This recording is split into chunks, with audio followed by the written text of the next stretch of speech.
This is the High School Football America 2-Minute Drill podcast for August the 1st, 2018.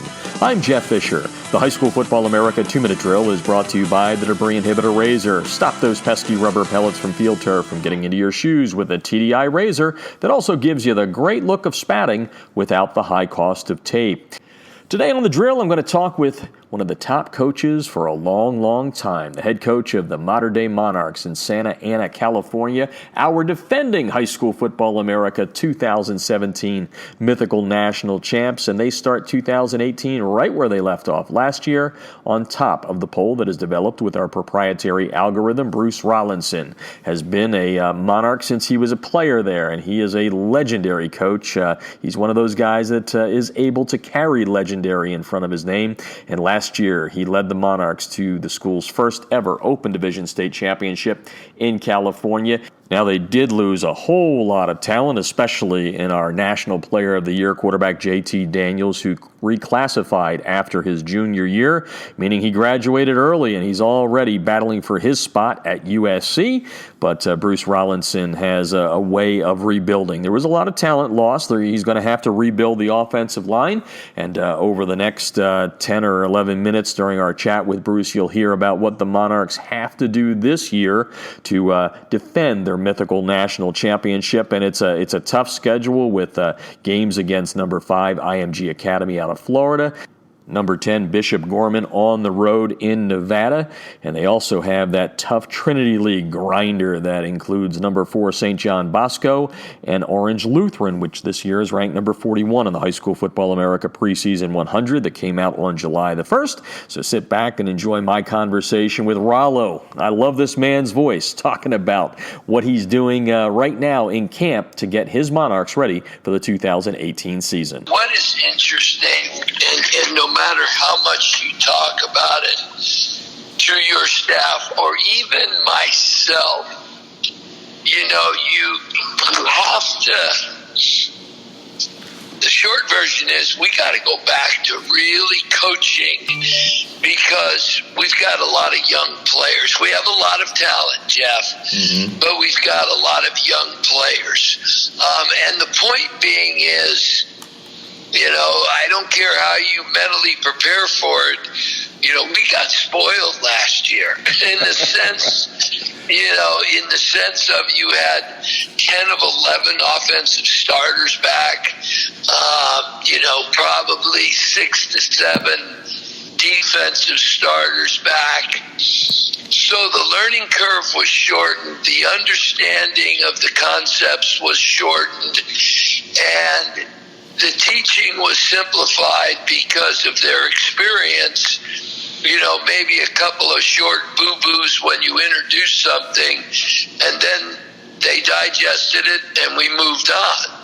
Now it's back to more of a normal high school mentality where you introduce it, you get frustrated because they really mess it up.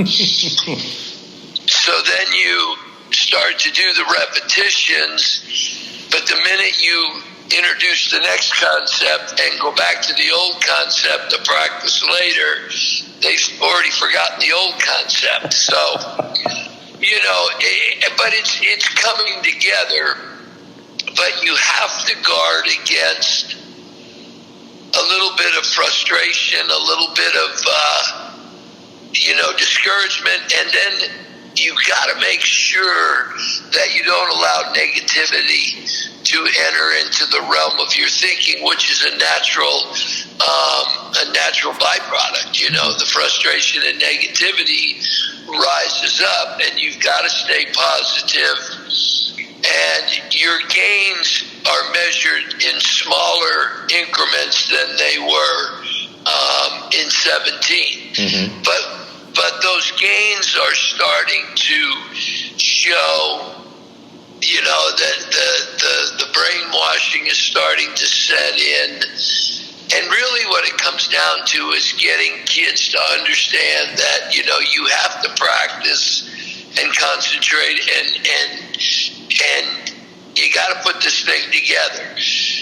We're 2 weeks out, less than 2 weeks out of our first game, and no matter what year it is, you get nervous. Well, we haven't done this, we haven't done that. Have we covered everything? And we're starting to feel that pressure, which you kind of enjoy, but it kind of scares you. Yeah. I was going to ask you that, Bruce, because I like to go off on tangents and not just get the usual X and O stuff. But at the end of the day, you've been in this high school game a long darn time, longer than I've been around it, which says something. But isn't that what keeps the blood pumping? I mean, 17 was magical. There's no two ways about it. But how do you use your experience to make sure that you're just as level-headed as you want your kids to be here at this time of camp? Well, what you've got to do is, the motivating process, Jeff, is ongoing. It never stops. And I've really got to focus on motivating every individual coach, every player, and all the people around us. I mean, literally, there's not a day goes by that you don't talk to somebody, whether it's media, the example, faculty are back on campus now, and they're still patting me on the back saying, wow, what a year, and what do you think? It's kind of become my stock answer. That year's over with, and you're only as good as your next game, and we're 2 weeks away from our next game. But it all comes down to motivation, and then you do have to try to, I get a little mesmerized with the challenge. Do I agree with some of the preseason rankings? I don't know yet, I put a bullseye on your chest at number one. And I appreciate that, Jeff. But I mean, there's days when I come off the field and whether it was in the summer or spring or even now that we're grinding, and I go, all right, we're going to be okay.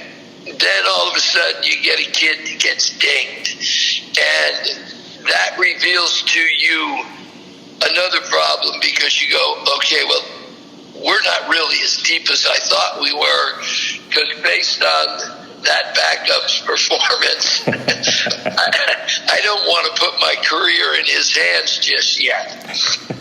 So, but it is inherently what motivates you, Okay, the expectations are high. I talk to the kids all the time about expectations. And I said, but understand, you haven't done anything. If you want to sit around and read the national press and the local press, you're going to look up after game 5 and go, oh my God, what happened? I get it. Hey, you know how I always like to have one stupid question here. So here's my stupid question, although it may be the smartest one I ask on this. Now that, let's face it, JT was JT for 3 years, right? And maybe it could have been a fourth, maybe not. But what have you learned without JT Daniels as your number one quarterback under center? Have you learned anything more about him since he's been gone? Does that make sense? Well, again, it goes back to kind of what I was saying. We did not realize what a comfort level we had with JT Daniels, especially by the time he was a 10th grader, and then, needless to say, last year. Yeah. I mean, it was almost like we could meet with JT, and then JT would take over in practice and be able to tell everybody, especially the skilled players, exactly what we wanted to try to accomplish and how he saw what he wanted to accomplish. And now I'm telling you, this young kid I've got now, the Bryce Young kid, it's a different, it's going to be a different, you'll look at it and say, well, they look like the same offense, but we have a true dual threat kid. Yeah. And so we've got to skin the cat a little bit different, which is exciting. But we also, again, got to be careful, because this is all new to him. his expertise is a straight up no huddle. So we're moving in that direction, but we haven't been there in a while. We did some with JT, but what we learned was because we had the offensive coordinator wore a helmet, is it was better to either sugar huddle or go with an 11-man huddle so he could tell everybody what he wanted. With this young kid, it's better to just utilize his talents and go fast. Nothing crazy. We're not trying to rip off plays every 11 seconds. But with him, we got to get it out. We got to get the signals. We've had to master the entire signal system, which we had, but we hadn't used it in a while. JT was a wristband guy. This is going to come straight off the signals from the sidelines. But, it's kind of been an adjustment that way. There's nights when I mean, Bryce Young's going to be a great quarterback, but there's nights when I go, hey, JT, I wish I had never heard the word reclassification. I hear you. I get you on that. So the Piggies, you talk about, having it, kind of handed to you going into last year, all that experience. What's the rebuild of the guys up front, those guys you love to talk about? Well, the talent is there. We're still trying to put the pieces to the puzzle together, because you've also got to play into their strengths. You don't want to be running OGT if you don't feel confident that the kids can pull and see and visualize. It's kind of, what are their strengths? And no matter what, we're going to throw the football, and we're not going to be married to it, but we're very sophisticated in our pass protections, and they're starting to get it. But boy, there's been that learning curve, and there's been frustration. And then you're trying to move the parts. Is this kid a better tackle or a better guard? Is this kid a better center than playing guard? Well, the minute, the kids, they want to get it settled up. Because no matter what, you can sit here and say, well, they should be multiple. They should understand that it's not a big deal to go to tackle because we do a lot of combination blocking. But it is a big deal. It's a whole different look. So we're starting to settle in. There's still a couple of rotations that we use, to determine who will be the true, 5 men that go for us. But the one thing I would tell you about this entire football team is you can coach effort. Where you get in trouble if there's a lack of effort. We feel, even with this, we've been in a crushing heat wave for Southern California, but we felt every night when we're done practicing that they gave us a good effort. There's not a lack of effort. Now it's reevaluating on a nightly basis. All right, they didn't get this. How do we teach it better? We've got to get this. We've got to get this down. And then there's those things where you go, okay, well, let's don't beat our head against the wall. Let's either come at it in a different direction or don't even try to teach it at this time, because you're always going, are we trying to do too much? It's kind of like teaching in the classroom. It's great to say, yeah, I covered the unit in a week, but on the unit test, they all flunked. Yeah, I hear you on that. One of the hardest things last year was to get people to understand how good you were defensively. And I don't mean that in a sense that people didn't think you were, but the offense was so darn good that it overshadowed everything. And I may be wrong or right, but that's what I ran into when you travel a country like I do, and people could say, okay, you saw Mater Dei, what impressed you about them? And it would always be that. So you've got some nice pieces coming back there. Where is that right now? And I would think you can lean on a lot going in, as you always do in those first couple of games, let the defense, carry you a little bit. Exactly. The back end is pretty incredible. We feel very confident in the fact that we feel like we could lock anybody up. And now, we're probably going to attack a little bit more early on, create havoc with blitz because of the abilities of the two corners and the safeties. You can minimize what an offense does to you, especially in your second and long and third and long situations if you're bringing heat, because they got to get it out quick or they're going to take a sack.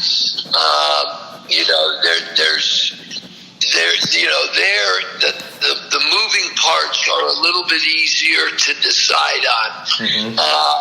If you break it down, we feel like we have some depth at the defensive line, more depth than we've had. We're comfortable rotating, 2 or 3 guys in and keeping fresh bodies on the field because they're pretty talented. Linebackers are, they're average size high school linebackers, but they're blessed with obviously the Mater Dei mentality of hitting, but they can also run. Mm-hmm. Add McCoy to the ingredient, which we will do. They become very formidable. But again, in high school, if you can get up in people's faces and go a cover 1 or a cover red, and outnumber them with the pass rush and blitz, it makes the game a little bit shorter for us. Mm-hmm. Yep. So, we're going to challenge you. We're not going to sit back and read it a lot. We have that, and we've done that, and we will do it. But I would probably tell you, early on, we're going to do more of an attacking approach than a read approach. Last one is just the schedule. You've got Gorman, you've got IMG, you've got the usual grinder in the Trinity League. What do you talk to the kids about making sure that you literally play one game at a time? Well, what you do is again, you come at it with managing expectations. And I've always done this. I said, look, guys, if you dump it in game 1, which we're playing a formidable opponent with a ton of kids coming back and a perennial power, Bishop Ahmad, I go, you can forget about you're not even going to come close. You're now scrambling. You got to take care of game 1 and then start to worry about game 2. But reality is I've got my work cut out, because they're all excited about traveling to Gorman and seeing the facilities and the stadium. No matter what, young kids, you tell them, look, you get all excited to go play, and it's going to probably be 110 degrees at kickoff. I haven't derived any excitement from that yet. So, but it's what we do is we go backwards. We talk about, just like any other good program, we talk about every play, every period, every practice. Did we get better? Again, I felt good about the effort on the kids on a daily basis. And then you just say, okay, it is what it is. Just go one at a time. And it is a trite, but that's what we have to do. We have to play one game at a time. That's Bruce Rollinson, the head coach of the Mater Dei Monarchs, #1 in 2017 at the end of the year, and they start 2018 right in the same spot in the High School Football America Preseason 100. That's created with our proprietary algorithm. And lots of talent there, lots of rebuilding going on, and a big schedule. But if they're able to run the table again this year, the Monarchs will find themselves at the top of the High School Football America 100. And everybody keeps asking, you call it the 2-minute drill, you keep going over 2 minutes. Why is that? Well, we're going to take as much time as we need to give you the high school football news each and every day. Terry Gamble of the #2 ranked Allen Eagles from Texas will be on the podcast tomorrow. And don't forget, counting down 26 days until my book, High School Football in Texas. Amazing football stories from the greatest players of Texas hits bookstores and begins shipping from Amazon and Barnes & Noble. If you pre-ordered it, it will go out right away. Why don't you go on right now and order it so it ships out? Over 24 NFL, past and present NFL players interviewed by me, 9 of them in the Hall of Fame, a couple in the College Football Hall of Fame, several of them, and both are in the book talking 100% high school football, all about their Texas high school football memories. Already starting book #2, which is going to be on my home state of Pennsylvania. Excited about that. To pre-order the book, you can go to Amazon, Barnes & Noble, or wherever books are sold. I've done it real easily for you. I put all the links at highschoolfootballamerica.com so you can go on and order it now. Again, it comes out September the 4th. Don't forget to go to High School Football America each and every day as we're updating everything. We already have our first in-state ranking out as Hawaii kicked off last weekend. Hawaii kicks off this weekend. Check out everything at highschoolfootballamerica.com's state-by-state news. It's all there for you, nice and easy. And don't forget, all the scores throughout the season will be provided by ScoreStream. The High School Football America 2-minute drill is brought to you by the Debris Inhibitor Razor, and that's today's High School Football America 2-minute drill podcast, giving you high school football news from around the nation. Listen on our website or iTunes, Stitcher, or TuneIn Radio. And don't forget to follow us on Twitter at HSFB America for the latest news throughout the day. And also follow us on Facebook and on Instagram. Our handle there is High School Football America. Thanks for listening to the High School Football America 2-minute drill podcast. I'm Jeff Fisher. I'll talk to you tomorrow.